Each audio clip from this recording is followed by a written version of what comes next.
नमस्कार दोस्तों।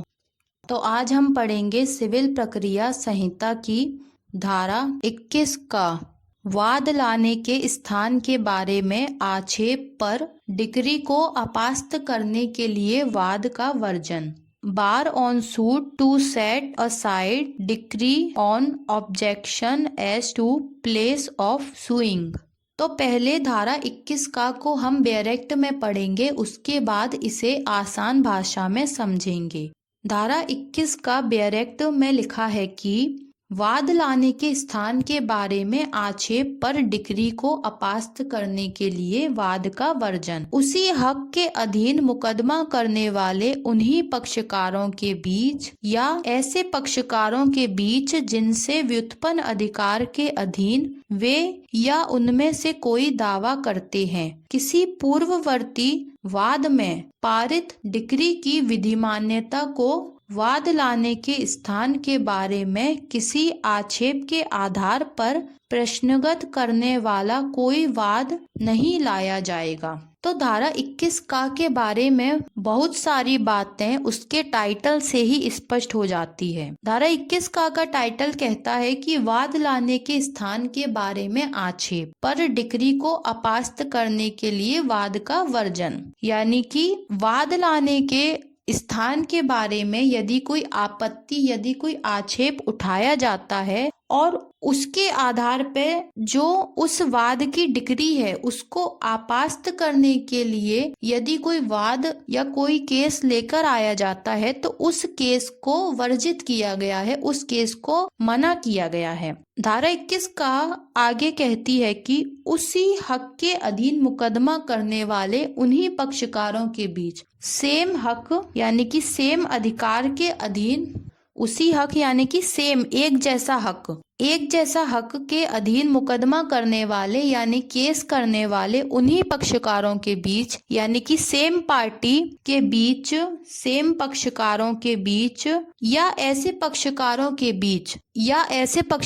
के बीच जिनसे व्युत्पन्न अधिकार के अधीन वे या फिर उनसे जिन पक्षकारों को अधिकार प्राप्त हुआ है, जैसे कि उत्तराधिकारी वगैरह होते हैं, या कोई व्यक्ति मरने से पहले अपने केस को लड़ने का अधिकार किसी अन्य व्यक्ति को देकर जाता है, वह कहलाते हैं व्युत्पन्न अधिकार के अधीन। तो वे या उनमें से कोई दावा करते हैं, तो वे पक्षकार या उनमें से कोई एक दावा करता है किसी पूर्ववर्ती वाद में पारित डिक्री की विधिमान्यता को, किसी पूर्ववर्ती यानी पहले वाले वाद में पारित यानी पास की गई डिक्री की विधि मान्यता को, कि डिक्री विधि मान्य है कि नहीं, डिक्री वैध है कि नहीं, डिक्री सही है कि नहीं। डिक्री होता है सिविल न्यायालय का सिविल मामले में जो निर्णय दिया जाता है उसे कहा जाता है डिक्री। तो डिक्री की विधि मान्यता यानी डिक्री की वैधता को किसी पहले वाले वाद में पारित डिक्री यानी पहले वाले वाद में कोई डिक्री पारित की गई है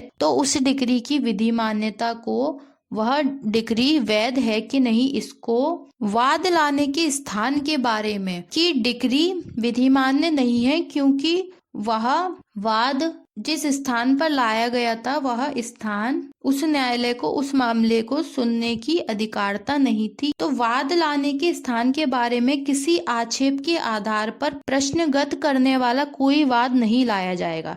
तो वाद लाने के स्थान के बारे में किसी आक्षेप को, वाद लाने के स्थान के बारे में किसी आपत्ति को इस आधार पर प्रश्नगत करने वाला कोई वाद नहीं लाया जाएगा। कोई भी ऐसा वाद बाद में नहीं लाया जा सकता जो इस बात को प्रश्नगत करता है कि पहले वाले वाद की डिक्री अविधिमान्य है क्योंकि वाद लाने का स्थान गलत है। इस आधार पर या इस बारे में कोई भी आक्षेप लगाने वाला कोई भी वाद जो डिक्री को अपास्त करने के लिए लाया जाता है, ऐसे वाद को धारा 21 का मना करती है, वर्जित करती है। इसके बाद आता है धारा 21 का स्पष्टीकरण, जिसे हम पहले डायरेक्ट में पढ़ेंगे, उसके बाद इसे आसान भाषा में समझेंगे। तो स्पष्टीकरण में लिखा है, पूर्ववर्ती वाद पद से वह वाद अभिप्रेरित है जो उस वाद के विनिश्चय के पहले विनिश्चित हो चुका है,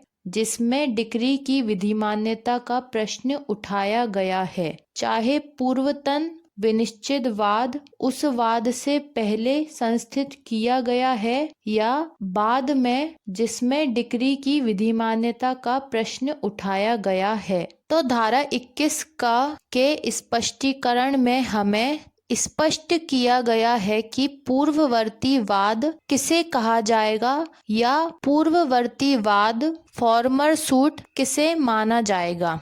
अब हम स्पष्टीकरण को समझ लेते हैं। तो स्पष्टीकरण में लिखा है कि पूर्ववर्ती वाद पद से वह वाद अभिप्रेरित है जो उस वाद के विनिश्चय से पहले विनिश्चित हो चुका है जिसमें डिक्री की विधिमान्यता का प्रश्न उठाया गया है। तो इसका मतलब यह है कि पूर्ववर्ती वाद उस वाद को माना जाएगा, उस केस को माना जाएगा जो उस वाद के विनिश्चय यानी डिसीजन के पहले विनिश्चित हो चुका है, यानी कि डिसाइड हो चुका है। किस वाद के विनिश्चय के पहले? जिसमें डिक्री की विधिमान्यता का प्रश्न उठाया गया है। इसका मतलब यह है कि जिस केस में डिक्री की विधिमान्यता का प्रश्न उठाया गया है उस वाद के विनिश्चय से पहले, यानी कि उस वाद में डिसीजन आने से पहले जो वाद विनिश्चित हो जाता है, डिसाइड हो जाता है, जिसमें डिसीजन आ जाता है, उसे पूर्ववर्ती वाद माना जाता है। आगे लिखा हुआ है कि चाहे पूर्वतन विनिश्चित वाद उस वाद से पहले संस्थित किया गया है या बाद में जिसमें डिक्री की विधिमान्यता का प्रश्न उठाया गया है। मतलब कि जिस केस में जिस वाद में पहले डिसीजन आ गया, पूर्वतन विनिश्चित का मतलब है कि जिसमें पहले डिसीजन आ गया। इस बात से कोई फर्क नहीं पड़ता कि ऐसे वाद, ऐसा पूर्वतन विनिश्चित वाद उस वाद से पहले संस्थित किया गया है या बाद में जिसमें डिक्री की विधिमान्यता का प्रश्न उठाया गया है।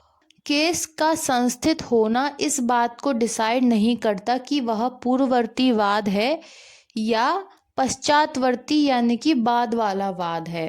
केस को पूर्ववर्ती बनाता है उसका डिसीजन। अगर डिसीजन पहले आ जाता है तो मामला पूर्ववर्ती बन जाता है, भले ही वह बाद में दाखिल किया गया हो। और यदि डिसीजन बाद में आता है तो वह वाद पश्चातवर्ती बन जाता है, भले ही वह पहले दाखिल हुआ हो। तो यह थी सिविल प्रक्रिया संहिता की धारा 21 का।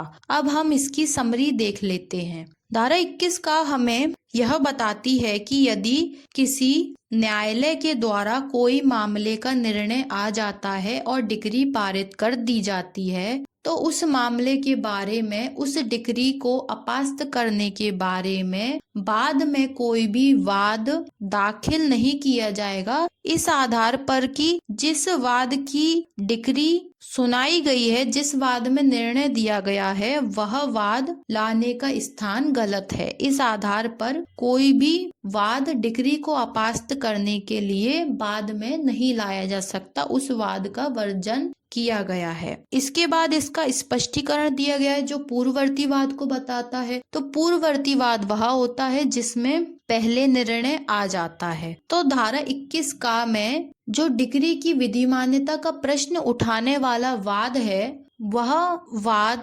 कहलाएगा पश्चातवर्ती वाद। और जिस मामले की, जिस केस की डिक्री के बारे में प्रश्न उठाया जा रहा है वह कहलाएगा पूर्ववर्ती वाद, क्योंकि उसमें निर्णय या डिसीजन पहले आ चुका है। अब इस बात से कोई फर्क नहीं पड़ता कि चाहे जिस मामले में डिक्री का प्रश्न उठाया गया है वह वाद बाद में दाखिल किया गया है या पहले दाखिल किया गया है, या जिस मामले की डिक्री का प्रश्न उठाया जा रहा है वह वाद पहले दाखिल किया गया है या बाद में दाखिल किया गया है। केस पहले दाखिल किया गया हो या बाद में दाखिल किया गया हो, इस बात से कोई फर्क नहीं पड़ता।